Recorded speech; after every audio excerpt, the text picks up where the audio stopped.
किया कि जो किस तरह से भारत में एक ऐतिहासिक घटना के रूप में जाना जाता है, या भारत में किस तरह से हिंदू शासक के स्थान पर मुस्लिम शासन की स्थापना होती है। इसके बैकग्राउंड में हम लोग डिस्कस किए क्या कारण था। भारत, एक बात और आपको याद रखना होगा, अगर थोड़ा सा यही आप जब मेंस के एग्जाम दोगे, पीसीएस का जो मेंस का एग्जाम दोगे, तो उसमें आपको ये देखा जाएगा कि आपसे पूछेगा क्या कारण था कि भारत में हिंदू शासक के स्थान मुस्लिम शासन में, या मुस्लिम शासन की स्थापना होने का कौन कौन सा बिंदु है। दूसरी बात, और यही बात में चल करके फिर मुस्लिम शासन से किस तरह से सत्ता शक्ति का स्थानांतरण ब्रिटिश के हाथ में चला जाता है। तीसरा स्लेवर मैंने बताया था इसमें कि एक घटना और जो हड़प्पा सभ्यता का पतन होता है, तो हड़प्पा सभ्यता के पतन में बहुत से कई तरह के मत हैं। कोई कहता है हड़प्पा सभ्यता का आग लगने के कारण हड़प्पा सभ्यता का विघटन हो जाता है, कोई कहता है भूकंप आने के कारण हड़प्पा सभ्यता का पतन हो जाता है, कोई इतिहासकार कहता है नहीं, बाढ़ जब आया उसके कारण जलमग्न हो गया और हड़प्पा सभ्यता का अंत हो गया। कोई फिर दूसरा इतिहासकार का मानना है कि नहीं, हड़प्पा सभ्यता का अंत आर्यों के आक्रमण के कारण हुआ। तो ये लगता है कि बात सही है, क्योंकि आर्य ही ने वैदिक काल में आर्यों का ही काल माना जाता है, और आर्य का मतलब होता है सर्वश्रेष्ठ, और ये आर्य बाहरी थे। कोई कहता है कि नहीं ये तिब्बत से आया, कोई कहता है रसिया से आया, कोई कहता है यूरेशिया से आया। तो देख रहे हो कि हड़प्पा सभ्यता का अंत और दूसरी सभ्यता का स्थापना भारत में होता है, और यह सिलसिला भारत में जारी रहा, और यह सिलसिला को जारी तब तक बना रहा जब तक भारत के लोग फिर से यूनिटी नहीं हुआ। यही यूनिटी का अभाव था कहां? दिल्ली सल्तनत की स्थापना के दौरान, जब मोहम्मद बिन कासिम का आक्रमण होता है, पहला मुसलमान आक्रमणकारी, दूसरा महमूद गजनी, और तीसरा मोहम्मद गौरी। और मोहम्मद गौरी के दो युद्ध ने भारत का भाग को बदल डाला। भारत का भाग किस प्रकार से एक बाहरी पर्सनैलिटी के हाथ में चला जाता है। ये दो युद्ध में दोनों शक्तियां, गढ़वाल के शासक जयचंद और दिल्ली के शासक चौहान वंश के पृथ्वीराज तृतीय, अगर दोनों यूनाइट होकर के अगर मोहम्मद गौरी से लड़ता, तो भारत की शासन व्यवस्था मुस्लिम के हाथ में नहीं जाता, और भारत में मुस्लिम वंश की स्थापना नहीं होती। लेकिन ये दोनों के आपसी मतभेद ने भारत को दिशा और दशा ही बदल डाला, और भारत के जनता एकत्रित नहीं हुए थे, इकट्ठे नहीं हुए थे। भारत के शासक, नए नए राज्य, नए नए शासक का उदय हो रहा था। सब अपना वर्चस्व पूरे भारत में बनाना चाहता था, जिसके कारण जो शासक थे वो शासक में एकता का अभाव था।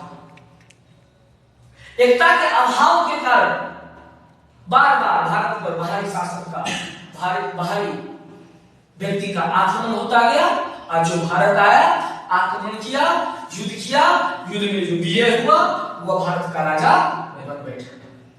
इसके पीछे का कारण क्या था? इसके पीछे का कारण था भारत में जो वर्णा सिस्टम भी, जातिवाद व्यवस्था, जैसा कि दिल्ली सल्तनत में देखोगे कि इल्तुतमिश के समय में, मोहम्मद बिन तुगलक के समय में, खिलजी के समय में, यानी दिल्ली सल्तनत में छोटे छोटे जाति को भी बड़े बड़े पोस्ट पर बैठाया। जिस तरह से देवी, कुम्हार, माली, धोबी, नाई, ये सभी को बड़े बड़े पोस्ट दिए, जिसको हमारा समाज में छुआछूत के दृष्टिकोण से देखा जाता था। तो भारत का एक अभिशाप था जाति व्यवस्था, वर्ण सिस्टम, जो वैदिक पीरियड से चलते आ रहा था। तो ये व्यवस्था ने हमें एक बार फिर से दिल्ली सल्तनत के अधीन भारतीय जनता को रहना पड़ा, जिसमें मैंने चर्चा किया कि जब मोहम्मद गोरी ने पृथ्वीराज चौहान को तराइन के द्वितीय युद्ध में काम तमाम कर दिया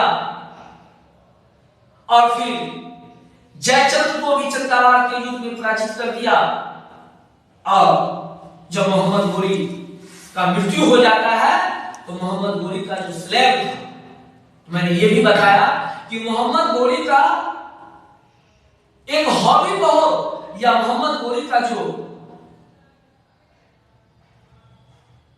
एक कुशल और प्रखर, तेजस्वी, साहसी और एक सेना नायक का जो गुण जिस बालक में देखता था, उस बालक को अपने एडॉप्ट कर लेता था मोहम्मद गोरी, और उसको हॉर्स ट्रेनिंग का एजुकेशन दिया जाता था, तलवार चलाना सिखाया जाता था, युद्ध की रणनीति सिखाया जाता था उसे, और ये सारा युद्ध का कौशल देकर के उसको कंप्लीट रूप से बुद्धिमान, ज्ञानवान और घुड़सवार, हर तरह के डिप्लोमेटिक, हर तरह की युद्ध नीति सिखा करके उसको परिपूर्ण करके और रिजर्व करके रखता था। जिसमें मैंने यहाँ लिखा हूं कि यहाँ पर देखोगे कि कुतुबुद्दीन ऐबक, इल्तुतमिश और ख्वाजा और अल्दौज, ये सभी के सभी मोहम्मद गोरी के गुलाम थे। खास तौर से इल्तुतमिश गुलाम थे कुतुबुद्दीन ऐबक के, और बलबन गुलाम था किसका? इल्तुतमिश का। इसीलिए दिल्ली सल्तनत को गुलाम वंश भी कहा जाता था। जो भी राजा का बेटा उत्तराधिकारी होता था वह सबके सब नालायक होता था, और जो गुलाम जो होता था, गुलाम में उस तरह की मानसिकता थी, किंगशिप चलाने की मानसिकता थी, उसमें उस तरह की क्षमता थी, और उस तरह की क्षमता विकसित करवा लेता था जिसका वह गुलाम होता था। जिस तरह से कुतुबुद्दीन ऐबक को उस तरह की क्षमता को विकसित करने में मोहम्मद गोरी कामयाब रहा, जो मोहम्मद गोरी की मृत्यु के बाद दिल्ली का वास्तविक शासक, दिल्ली में सल्तनत की स्थापना करने के लिए कुतुबुद्दीन ऐबक अवसर रहा, और दिल्ली में दिल्ली सल्तनत की स्थापना का श्रेय कुतुबुद्दीन ऐबक को जाता है। लेकिन ध्यान रखें कि वास्तविक शासक के रूप में इल्तुतमिश को माना जाता है। जिस तरह से आप देखोगे, आगे मैं पढ़ाऊंगा कि मुगल काल में जो मुगल वंश थे, मुगल वंश के उत्तराधिकारी एक से एक, बाप शेर तो बेटा सवा शेर जैसे होते थे।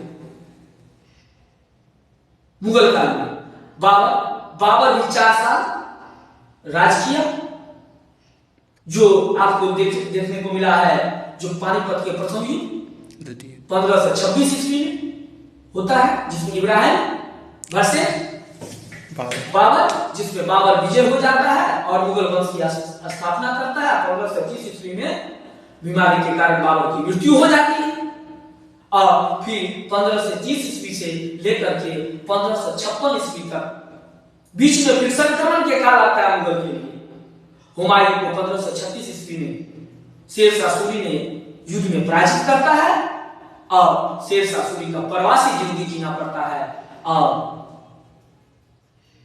मुगल वंश में, मुगल काल में संक्रमण का काल के नाम से जाना जाता है, और बीच में मुगल काल में ही सूर वंश आ जाता है। तो सूर वंश का संस्थापक किसको कहा जाता है? शेरशाह सूरी।